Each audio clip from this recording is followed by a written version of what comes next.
سلام كمسك الختام. به نام آنی که جان آفرید. آیا می خواهی به مثل شخص مجاهد ثواب بگیری؟ پس حدیث زیرین را گوش بده.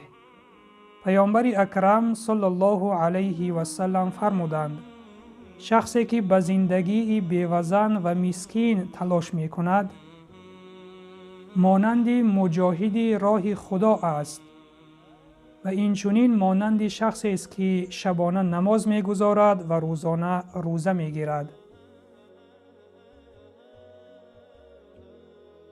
دوستان عزیز، ببینید در این حدیث پیامبر صلی الله علیه و سلم شخصی را که به بی‌وزنان و مسکینان یاری می رسانند، این شخصان را به شخصان مجاهد و شخصانی که شبانه نماز می گذارند و روزانه روزه می دارند مقایسه کردند.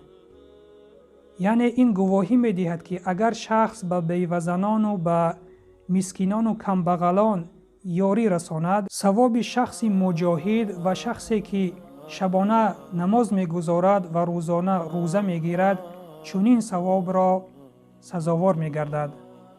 پس بیایید با یاری دادن به مسکینان و کمبغالان و بی‌وزنها به مثل مجاهدان و شب نمازگزاران و روزداران ثواب بگیریم و سلام بر آن شخصانی که راه هدایت را پیش گرفتند.